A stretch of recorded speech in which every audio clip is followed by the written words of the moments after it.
News next top ನ್ಯೂಸ್ಗೆ ಸ್ವಾಗತ. ನಾನು ಜೋಬಿ ನಮಾಸೆ ಬೈಲ್. ಟಾಪ್ ನ್ಯೂಸ್ ನೋಡೋಣ. ಅದಕ್ಕೂ ಮುನ್ನ ಈ ಕ್ಷಣದ ಹೆಡ್ಲೈನ್ಸ್. ಶತಾಯುಷಿ ಹಿರಿಯ ರಾಜಕಾರಣಿ ಭೀಮಣ್ಣ ಖಂಡ್ರೆ ವಿಧಿವಶ. 102ನೇ ವಯಸ್ಸಿಗೆ ಇಹಲೋಕ ತ್ಯಜಿಸಿದ ಮಾಜಿ ಸಚಿವ. ಹುಟ್ಟೂರಿನಲ್ಲಿ ಇಂದು ಅಂತ್ಯಕ್ರಿಯೆ. Rahul Gandhi DK Shivakumar 1-to-1 meeting. CM ಕುರ್ಚಿ ಬೇಡಿಕೆ ಮುಂದಿಟ್ರ ಡಿಕೆಶಿ. ರಾಗ ಭೇಟಿ ಬಳಿಕ ಮಹತ್ವದ ಹೇಳಿಕೆ. ಸ್ಟೂಡೆಂಟ್ ಲೀಡರ್ ಹುಟ್ಟುಹಾಕಲು ರಾಜ್ಯ ಸರ್ಕಾರದಿಂದ ಮಹತ್ವದ ಕ್ರಮ. ಕರ್ನಾಟಕದಲ್ಲಿ ಮತ್ತೆ ಶುರುವಾಗುತ್ತಾ ವಿದ್ಯಾರ್ಥಿ ಎಲೆಕ್ಷನ್. ಶುರುವಾಗಿದೆ ಪರ ವಿರೋಧದ ಚರ್ಚೆ.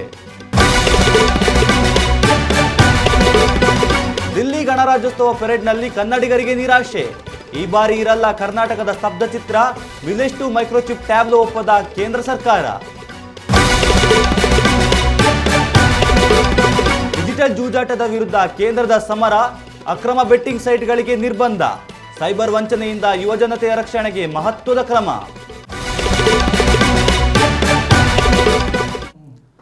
ಕರುನಾಡು ಕಂಡ ಧೀಮಂತ ರಾಜಕಾರಣಿ, ಮಾಜಿ ಸಚಿವರು, ಅಖಿಲ ಭಾರತ ವೀರಶೈವ ಮಹಾಸಭೆಯ ಮಾಜಿ ಅಧ್ಯಕ್ಷರು, ಸ್ವಾತಂತ್ರ್ಯ ಹೋರಾಟಗಾರರು ಶತಾಯುಷಿ ಶ್ರೀ ಭೀಮಣ್ಣ ಖಂಡ್ರೆಯವರ ನಿಧನ ವಿಚಾರ ಅತೀವ ದುಃಖವನ್ನುಂಟು ಮಾಡಿದೆ. ಮಹಾತ್ಮ ಗಾಂಧಿಯವರ ಸ್ವಾತಂತ್ರ್ಯ ಹೋರಾಟದ ಚಳುವಳಿಯಲ್ಲಿ ಭಾಗಿಯಾಗಿದ್ದ ಭೀಮಣ್ಣ ಖಂಡ್ರೆಯವರು ಈ ನಾಡಿಗೆ ನೀಡಿದ ಕೊಡುಗೆ ಅಪಾರ. ಕರ್ನಾಟಕ ಏಕೀಕರಣ ಚಳುವಳಿಯಲ್ಲಿ ಗುರುತಿಸಿಕೊಂಡು ಬೀದರ್ ಕರ್ನಾಟಕದಲ್ಲೇ ಉಳಿಯುವಂತೆ ಮಾಡಿದ ಛಲಗಾರ ಭೀಮಣ್ಣ ಖಂಡ್ರೆಯವರ ನಿಧನ ತುಂಬಲಾರದ ನಷ್ಟ. ಶಾಸಕರಾಗಿ, ವಿಧಾನ ಪರಿಷತ್ ಸದಸ್ಯರಾಗಿ, ಸಚಿವರಾಗಿ ರಾಜ್ಯ ರಾಜಕಾರಣಕ್ಕೆ ಶ್ರೀಯುತರು ನೀಡಿದ ಕೊಡುಗೆಯನ್ನು ಕರ್ನಾಟಕ ಎಂದಿಗೂ ಮರೆಯದು. ದೇವರು ಅವರ ಆತ್ಮಕ್ಕೆ ಚಿರಶಾಂತಿ ಕರುಣಿಸಲಿ. ಕುಟುಂಬಸ್ಥರು ಹಾಗೂ ಅಭಿಮಾನಿಗಳಿಗೆ ದುಃಖ ಭರಿಸುವ ಶಕ್ತಿ ನೀಡಲಿ ಎಂದು ಪ್ರಾರ್ಥಿಸುತ್ತೇವೆ. ಅರಣ್ಯ ಸಚಿವ ಈಶ್ವರ್ ಖಂಡ್ರೆಗೆ ಪಿತೃವಿನಿಯೋಗವಾಗಿದೆ. ಮಾಜಿ ಸಚಿವ, ಅಖಿಲ ಭಾರತ ವೀರಶೈವ ಮಹಾಸಭೆಯ ಮಾಜಿ ಅಧ್ಯಕ್ಷ, ಸ್ವಾತಂತ್ರ್ಯ ಹೋರಾಟಗಾರ ಶತಾಯುಷಿ ಭೀಮಣ್ಣ ಖಂಡ್ರೆ ಇಹಲೋಕ ತ್ಯಜಿಸಿದ್ದಾರೆ. ವಯೋಸಹಜ ಕಾಯಿಲೆಗಳಿಂದ ಬಳಲುತ್ತಿದ್ದ ಭೀಮಣ್ಣ ಖಂಡ್ರೆಗೆ 102 ವರ್ಷ ವಯಸ್ಸಾಗಿತ್ತು. ಕಳೆದ 15 ದಿನಗಳಿಂದ ಬೀದರ್ ಜಿಲ್ಲೆಯ ಗುದುಗೆ ಮಲ್ಟಿ ಸ್ಪೆಷಾಲಿಟೀಸ್ ಆಸ್ಪತ್ರೆಯಲ್ಲಿ ಚಿಕಿತ್ಸೆ ಪಡೆಯುತ್ತಿದ್ದ ಭೀಮಣ್ಣ ಖಂಡ್ರೆ ಅವರಿಗೆ ಉಸಿರಾಟದ ಸಮಸ್ಯೆ ತೀವ್ರವಾಗಿ ಕಾಣಿಸಿಕೊಂಡಿತ್ತು. ಕೊನೆಯಾಸೆಯಂತೆ ತಾನು ಮನೆಯಲ್ಲೇ ಇರಬೇಕು ಎಂದಿದ್ದ ಭೀಮಣ್ಣ ಖಂಡ್ರೆಯವರ ಮಾತಿನಂತೆ ಅವರನ್ನು ಮನೆಗೆ ಶಿಫ್ಟ್ ಮಾಡಲಾಗಿತ್ತು. ಅಂತೆಯೇ ನಿನ್ನೆ ಆರೋಗ್ಯ ಸ್ಥಿತಿ ಗಂಭೀರವಾಗಿದ್ದು ಸ್ವಗೃಹದಲ್ಲಿ ಇಹಲೋಕ ಯಾತ್ರೆ ಮುಗಿಸಿದ್ದಾರೆ. ಹುಟ್ಟು ಹೋರಾಟದ ಕಿಚ್ಚನ್ನು ಹೊತ್ತಿಸಿಕೊಂಡಿದ್ದ ಭೀಮಣ್ಣ ಖಂಡ್ರೆ ಮಹಾತ್ಮ ಗಾಂಧೀಜಿಯವರ ಜೊತೆಯಲ್ಲಿ ಸಾಕಷ್ಟು ಸ್ವಾತಂತ್ರ್ಯ ಹೋರಾಟದಲ್ಲಿ ಭಾಗಿಯಾಗಿದ್ದವರು. ಮಾತ್ರವಲ್ಲದೆ ಕರ್ನಾಟಕ ಏಕೀಕರಣ ಚುನಾವಣೆಯಲ್ಲಿಯೂ ಭಾಗಿಯಾಗಿದ್ದ ಖಂಡ್ರೆ ಬೀದರ್ ಕರ್ನಾಟಕ ಬಿಟ್ಟು ಹೋಗದಂತೆ ನೋಡಿಕೊಳ್ಳುವಲ್ಲಿ ಯಶಸ್ವಿಯಾಗಿದ್ದರು. 4 ಬಾರಿ ಶಾಸಕರಾಗಿದ್ದ ಭೀಮಣ್ಣ ಖಂಡ್ರೆ ವಿವಿಧ ಮಂತ್ರಿಗಿರಿಯನ್ನು ನಿಭಾಯಿಸಿದರು. ತಂದೆಯ ನಿಧನದ ಬಳಿಕ ಮಾಧ್ಯಮಗಳೊಂದಿಗೆ ಮಾತನಾಡಿದ ಸಚಿವ ಈಶ್ವರ್ ಖಂಡ್ರೆ ತಂದೆಯವರ ಕೊನೆಯಾಸೆಯಂತೆ ಸ್ವಗೃಹದಲ್ಲಿ ವಿಧಿವಶರಾಗಿದ್ದಾರೆ. ಮುಂದಿನ ವಿಧಿವಿಧಾನಗಳ ಬಗ್ಗೆ ಶೀಘ್ರದಲ್ಲಿಯೇ ಮಾಹಿತಿ ನೀಡುತ್ತೇವೆ ಎಂದಿದ್ದಾರೆ. ಉತ್ತಮ ಸಂಸ್ಕಾರಯುತ ಶಿಕ್ಷಣದೊಂದಿಗೆ VSS English medium CBSE school Udupi Muddur.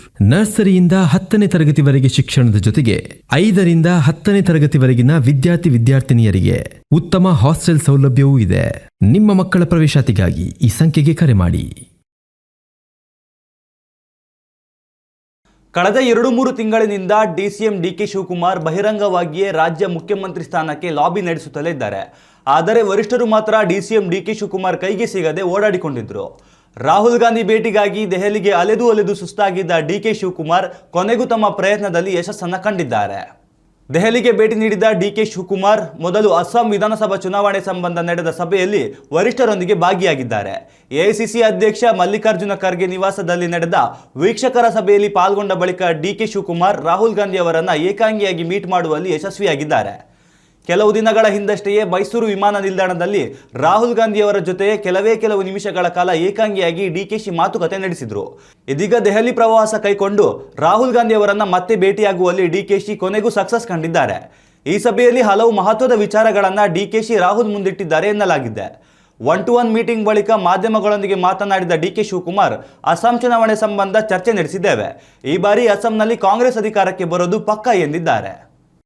ರಾಜ್ಯದಲ್ಲಿ ಬ್ಯಾನ್ ಆಗಿದ್ದ ಕಾಲೇಜು ಹಾಗೂ ವಿಶ್ವವಿದ್ಯಾಲಯಗಳ ವಿದ್ಯಾರ್ಥಿ ಚುನಾವಣೆಯನ್ನು ಮತ್ತೆ ನಡೆಸಲು ರಾಜ್ಯ ಸರ್ಕಾರ ಚಿಂತನೆ ನಡೆಸಿದೆ. ಉನ್ನತ ಶಿಕ್ಷಣ ಇಲಾಖೆಯು ವೈದ್ಯಕೀಯ ಶಿಕ್ಷಣ ಇಲಾಖೆ ಹಾಗೂ ವಿಶ್ವವಿದ್ಯಾಲಯಗಳಲ್ಲಿ ಚುನಾವಣೆ ನಡೆಸಲು ಸಮ್ಮತಿ ನೀಡಿದೆ. ಆದರೆ ಕಾಲೇಜುಗಳಲ್ಲಿ ಹಾಗೂ ವಿವಿ ಸ್ಟೂಡೆಂಟ್ ಯೂನಿಯನ್ ಚುನಾವಣೆ ನಡೆಸುವ ಬಗ್ಗೆ ಚರ್ಚೆ ಮುಂದುವರೆದಿದೆ ಎನ್ನಲಾಗಿದೆ. ಸ್ಟೂಡೆಂಟ್ ಯೂನಿಯನ್ ಎಲೆಕ್ಷನ್ಗಳಿಂದ ವಿದ್ಯಾರ್ಥಿಗಳ ನಡುವೆ ಗಲಾಟೆ ಸಂಘರ್ಷಣೆ ಏರ್ಪಡುವ ಅಪಾಯ ಇರುತ್ತದೆ. ಈ ಹಿನ್ನೆಲೆಯಲ್ಲಿ ಈಗಾಗಲೇ ಒಂದು ಸಮಿತಿಯನ್ನು ರಚನೆ ಮಾಡಲಾಗಿದ್ದು ಈ ಸಂಬಂಧ ಚರ್ಚೆ ನಡೆಸಲಾಗುತ್ತಿದೆ. ಜೊತೆಯಲ್ಲಿ ಶಿಕ್ಷಣ ತಜ್ಞರು, ಸಾರ್ವಜನಿಕರು ಹಾಗೂ ಪೋಷಕರಿಂದ ಅಭಿಪ್ರಾಯ ಸಂಗ್ರಹಣೆ ಮಾಡುತ್ತಿದ್ದಾರೆ ಎನ್ನಲಾಗಿದೆ. ಸಾರ್ವಜನಿಕರು ಹಾಗೂ ಪೋಷಕರಿಂದ ಅಭಿಪ್ರಾಯ ಸಂಗ್ರಹಣೆಗೆಂದೇ karstudentSelection@gmail.com ಎಂಬ ಇಮೇಲ್ ಐಡಿ ರಚಿಸಲಾಗಿದೆ. ಸಾರ್ವಜನಿಕರು ತಮ್ಮ ಅಭಿಪ್ರಾಯಗಳನ್ನು ಇಮೇಲ್ ಐಡಿಯ ಮುಖಾಂತರ ಹಂಚಿಕೊಳ್ಳಬಹುದಾಗಿದೆ. ಯುವಕರಲ್ಲಿ ನಾಯಕತ್ವದ ಗುಣ ಬೆಳೆಯಬೇಕು, ಪ್ರಜಾಪ್ರಭುತ್ವದ ಬಗ್ಗೆ ಅರಿವು ಮೂಡಬೇಕು ಎಂಬ ದೃಷ್ಟಿಕೋನದಲ್ಲಿ ರಾಜ್ಯ ಸರ್ಕಾರ ಮತ್ತೆ ಸ್ಟೂಡೆಂಟ್ ಯೂನಿಯನ್ ಚುನಾವಣೆಯನ್ನು ಮರಳಿ ತರಲು ಪ್ಲಾನ್ ರೂಪಿಸಿದೆ.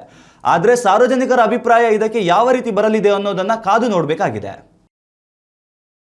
ಉತ್ತಮ ಸಂಸ್ಕಾರಯುತ ಶಿಕ್ಷಣದೊಂದಿಗೆ VSS English medium CBSE school Udupi Muddur. ನರ್ಸರಿಯಿಂದ 10ನೇ ತರಗತಿವರೆಗೆ ಶಿಕ್ಷಣದ ಜೊತೆಗೆ 5ರಿಂದ 10ನೇ ತರಗತಿವರೆಗಿನ ವಿದ್ಯಾರ್ಥಿನಿಯರಿಗೆ ಉತ್ತಮ ಹಾಸ್ಟೆಲ್ ಸೌಲಭ್ಯವೂ ಇದೆ. ನಿಮ್ಮ ಮಕ್ಕಳ ಪ್ರವೇಶಾತಿಗಾಗಿ ಈ ಸಂಖ್ಯೆಗೆ ಕರೆ ಮಾಡಿ. ದೆಹಲಿಯ ಗಣರಾಜ್ಯೋತ್ಸವ ಪೆರೇಡ್ನಲ್ಲಿ ಈ ಬಾರಿ ಕನ್ನಡಿಗರಿಗೆ ನಿರಾಶೆ ಕಾದಿದೆ. ಈ ಬಾರಿಯ ಪಥಸಂಚಲನದಲ್ಲಿ ಭಾಗಿಯಾಗಲು ಕರ್ನಾಟಕಕ್ಕೆ ಅವಕಾಶ ಸಿಕ್ಕಿಲ್ಲ. ಸಿರಿಧಾನ್ಯದಿಂದ ತಂತ್ರಜ್ಞಾನದವರೆಗೆ ಕರ್ನಾಟಕದ ಕೊಡುಗೆಯನ್ನು ಪ್ರತೀಕವಾಗಿ ನಿರ್ಮಿಸಲಾಗಿದ್ದ ಸ್ತಬ್ಧಚಿತ್ರವನ್ನು ಕೇಂದ್ರ ಸರ್ಕಾರ ತಿರಸ್ಕರಿಸಿದೆ.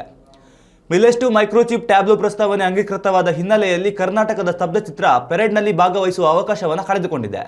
ಹೀಗಾಗಿ ಪ್ರಗತಿ ಮೈದಾನದಲ್ಲಿ ಸ್ತಬ್ಧಚಿತ್ರ ವೀಕ್ಷಣೆಗೆ ಅವಕಾಶ ನೀಡಲಾಗಿದೆ ಎಂದು ವಾರ್ತಾ ಇಲಾಖೆ ಮಾಹಿತಿಯನ್ನು ನೀಡಿದೆ. ಕಳೆದ ವರ್ಷ ಲಕ್ಕುಂಡಿ ವೈಭವದ ಸ್ತಬ್ಧಚಿತ್ರ ಗಣರಾಜ್ಯೋತ್ಸವ ಪೆರೇಡ್ನಲ್ಲಿ ಭಾಗವಹಿಸಲು ಅವಕಾಶ ಪಡೆದಿತ್ತು. ಈ ಬಾರಿ ಕರ್ನಾಟಕವು ಕೃಷಿ, ಕೈಗಾರಿಕೆ, ನಾವೀನ್ಯತೆ ಹಾಗೂ ಸಂಸ್ಕೃತಿಯ ಮೂಲಕ ಆತ್ಮನಿರ್ಭರ ಭಾರತಕ್ಕೆ ಕೊಡುಗೆ ನೀಡುತ್ತಿದೆ ಎಂಬರ್ಥದಲ್ಲಿ ಸ್ತಬ್ಧಚಿತ್ರಕ್ಕೆ ಪ್ರಸ್ತಾವನೆ ಸಲ್ಲಿಸಲಾಗಿತ್ತು.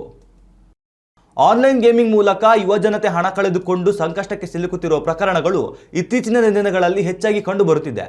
ಈ ಹಿನ್ನೆಲೆಯಲ್ಲಿ ಯುವಜನತೆಯನ್ನು ಈ ಅಪಾಯದಿಂದ ಕಾಪಾಡುವ ಉದ್ದೇಶದಿಂದಾಗಿ ಕೇಂದ್ರ ಸರ್ಕಾರವು ಅಕ್ರಮ ಆನ್ಲೈನ್ ಬೆಟ್ಟಿಂಗ್ ಹಾಗೂ ಜೂಜಾಟದ ಸೈಟ್ಗಳ ವಿರುದ್ಧ ಸಮರಕ್ಕೆ ಮುಂದಾಗಿದೆ. ಒಟ್ಟು 242 ಅಕ್ರಮ ಸೈಟ್ಗಳಿಗೆ ನಿಷೇಧ ಹೇರಿದೆ. ಈವರೆಗೆ ಕೇಂದ್ರ ಸರ್ಕಾರವು 7800 ಬೆಟ್ಟಿಂಗ್ ಆ್ಯಪ್ಗಳನ್ನು ನಿಷೇಧಿಸಿದಂತಾಗಿದೆ. ಇಂತಹ ಆ್ಯಪ್ಗಳಿಂದ ಹಣ ನಷ್ಟ ಹಾಗೂ ವೈಯಕ್ತಿಕ ಮಾಹಿತಿ ಸೋರಿಕೆಯಾಗುತ್ತಿರುವ ಹಿನ್ನೆಲೆಯಲ್ಲಿ ಕೇಂದ್ರ ಸರ್ಕಾರ ಈ ಮಹತ್ವದ ಕ್ರಮವನ್ನು ಕೈಗೊಂಡಿದೆ. ಆನ್ಲೈನ್ ಗೇಮಿಂಗ್ ಪ್ರಚಾರ ಮತ್ತು ನಿಯಂತ್ರಣ ಮಸೂದೆ 2025 ಈಗಾಗಲೇ ಸಂಸತ್ತಿನಲ್ಲಿ ಅಂಗೀಕಾರಗೊಂಡಿದ್ದು ರಾಷ್ಟ್ರಪತಿಗಳ ಅಂಕಿತಕ್ಕೆ ಕಾಯುತ್ತಿದೆ. ಒಂದು ವೇಳೆ ಈ ಮಸೂದೆ ಅಂಗೀಕೃತಗೊಂಡಲ್ಲಿ ಆನ್ಲೈನ್ ಬೆಟ್ಟಿಂಗ್ ಆ್ಯಪ್ಗಳ ವಿರುದ್ಧ ಕೇಂದ್ರದ ಸಮರಕ್ಕೆ ಮತ್ತಷ್ಟು ಬಲ ಸಿಗುವುದಂತೂ ಪಕ್ಕಾ. ಉತ್ತಮ ಸಂಸ್ಕಾರಯುತ ಶಿಕ್ಷಣದೊಂದಿಗೆ VSS English medium CBSE school Udupi Muddur. ನರ್ಸರಿಯಿಂದ 10ನೇ ತರಗತಿವರೆಗೆ ಶಿಕ್ಷಣದ ಜೊತೆಗೆ 5ರಿಂದ 10ನೇ ತರಗತಿವರೆಗಿನ ವಿದ್ಯಾರ್ಥಿನಿಯರಿಗೆ ಉತ್ತಮ ಹಾಸ್ಟೆಲ್ ಸೌಲಭ್ಯವೂ ಇದೆ. ನಿಮ್ಮ ಮಕ್ಕಳ ಪ್ರವೇಶಾತಿಗಾಗಿ ಈ ಸಂಖ್ಯೆಗೆ ಕರೆ ಮಾಡಿ. ಇನ್ನಷ್ಟು ತಾಜಾ ಸುದ್ದಿಗಳಿಗಾಗಿ ನೋಡ್ತಾ ಇರಿ ನ್ಯೂಸ್ ನೆಕ್ಸ್ಟ್. ಇದು ವರ್ತಮಾನದ ಕೈಗನ್ನಡಿ.